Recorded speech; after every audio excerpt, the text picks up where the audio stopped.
So in my previous videos, we have seen how easy it is to recognize human speech using Speech API. And today we will see how we can utilize Speech API to translate from one language to another.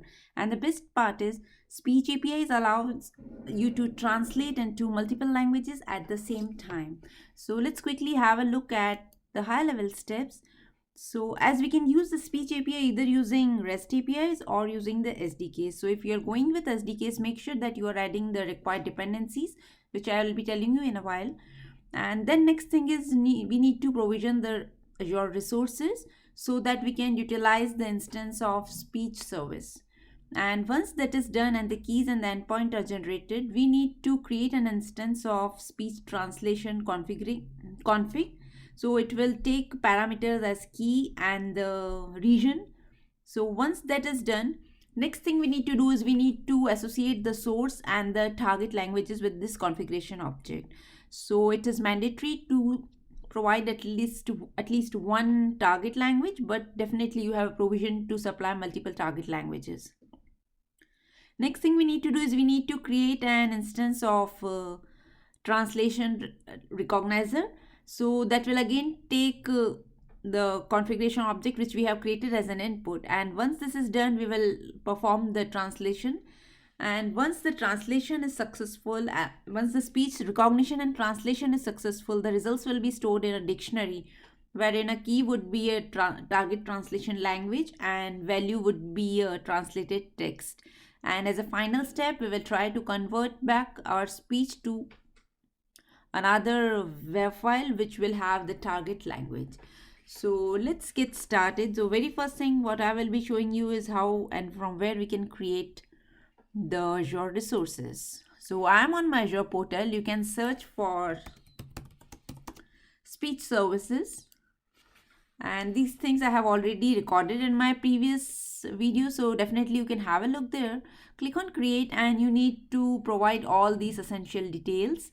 So once this is done, you will get an instance created something like this. So and these are the keys and the endpoints which we are going to utilize. Okay, so the next thing is let's open Visual Studio and try to create an application. This is the console application which I have created using .NET Core. Right now I haven't added anything here, so let's go and add off dependencies first. So for this I am using NuGet Package Manager. You can search for speech, otherwise you can search for microsoft.cognitiveservices.speech. So this is the one. Click on install and it will install the required dependency for you. Okay, so the very first thing is we need to add our dependencies. So let's go ahead and quickly add those. And similar thing, I will quickly copy it to save our time.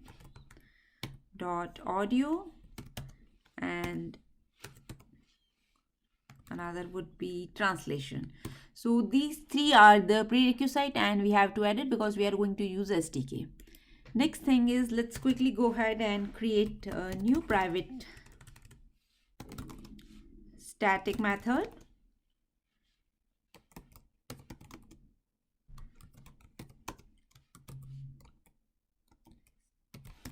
Translate speech. Okay, so we need to add system.threading here.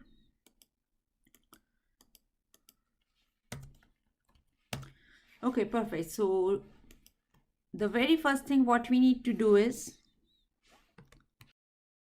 we need to set our source language, the language from which we are going to translate.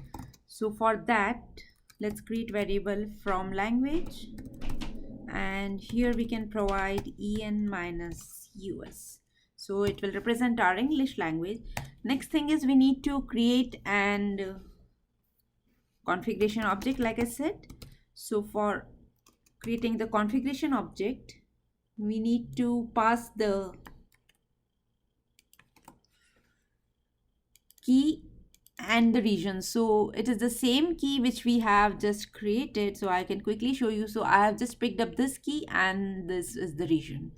So using those, I got this configuration object created.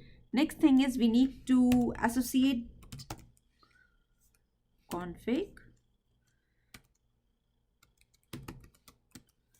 dot speech recognition language is the language which we are using to speak right now, and here we can set our target language. So for that, okay, config dot add target language, and here you can mention whatever language you want to translate it to. So I am going with French. So if you have multiple languages, definitely you can copy this line and paste as number of times, just replace this particular value.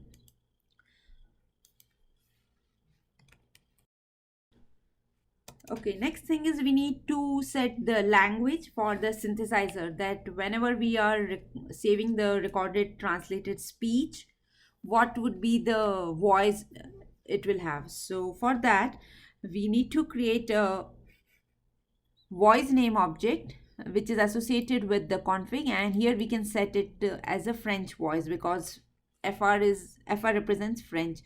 Now the most important thing which we are going to do is we need to create an instance of our recognizer. So for that, let's quickly do that using where.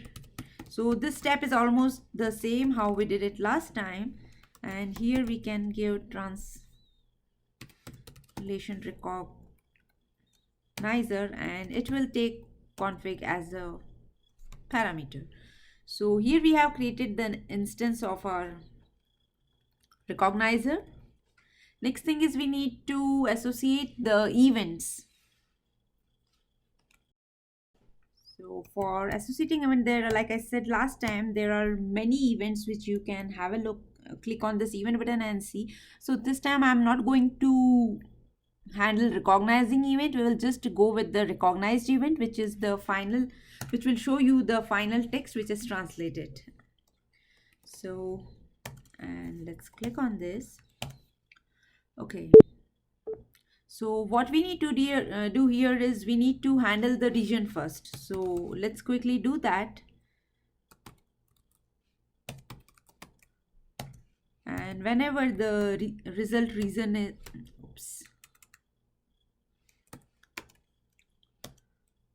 is translated speech, then we will quickly show it on our console.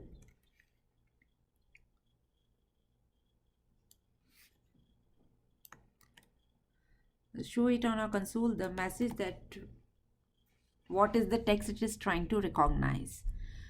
Okay.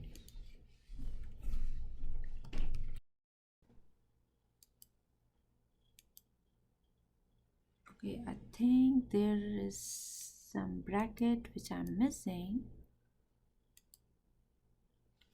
Okay, semicolon.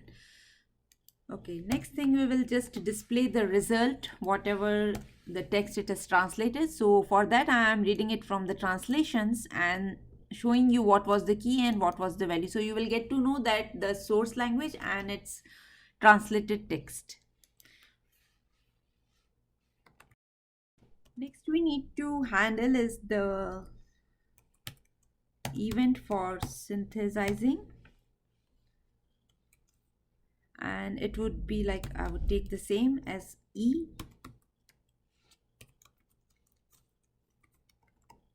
Okay, so inside this we will try to get the audio related information. So I will quickly create an object audio e.result and get audio. So it will read the audio stream and get it in this particular variable. So let's quickly put a check whether we really have the audio recorded. Okay, so whenever the length is 0, then only we are going to save the translated speech in a WAV file. So let's print. This is completely optional, but definitely you can print it. So audio size we can say, so that you will get to know that what is the size of the file which we are saving, and that can be audio.length.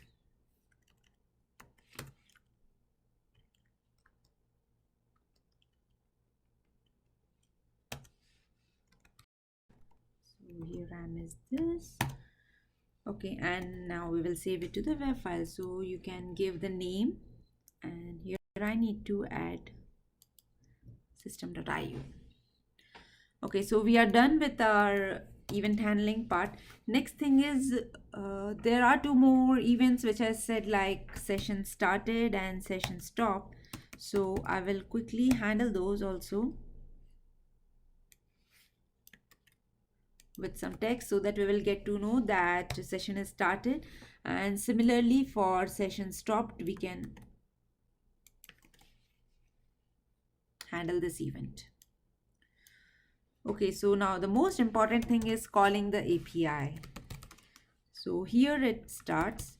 So recognizer dot start continuous recognition async. So it will start, and if you want to do it in a repetitive fashion, then like I did before, you have to handle the do while loop, and you can ask, you can get it done. So let's handle it. Console.writeLine and enter key to stop, so that we will stop the recording.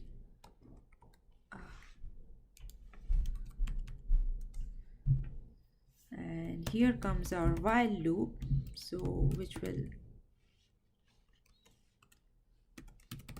console dot read key, and here I will just check if it's a enter key or not. So console key dot enter. Okay, so we are done. Next thing is we have started this recognition here, so definitely we need to stop it. So in similar fashion we need to call recognizer dot stop continuous recognition async, and I think we are done. Like we can quickly go ahead and test it, but before that let's make a call. Translate speech dot wait. Okay, I will put a breakpoint here, and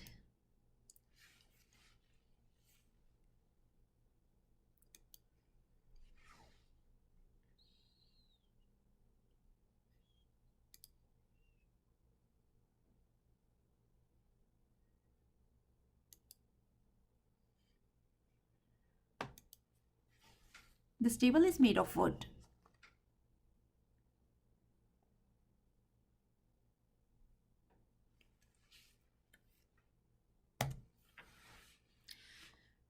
Okay, so you have seen that I made a statement that this table is it didn't come in output. Maybe I missed something.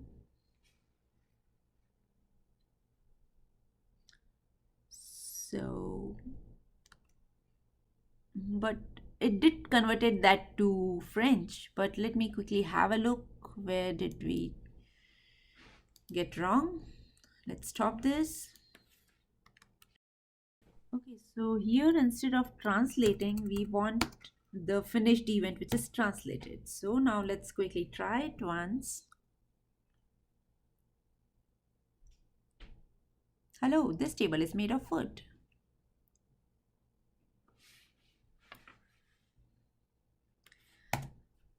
Let's stop it. And you can see that the recognized text in English, which is hello, this table is made of wood, and the translated text is in French, which is, I couldn't read it properly, but this is the text. Now let's quickly go ahead and have a look at the file. So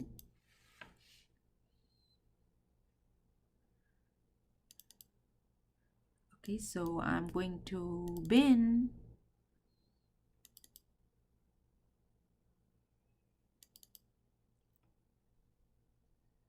So it should have my output file generated, and it's here. Let's quickly listen to it.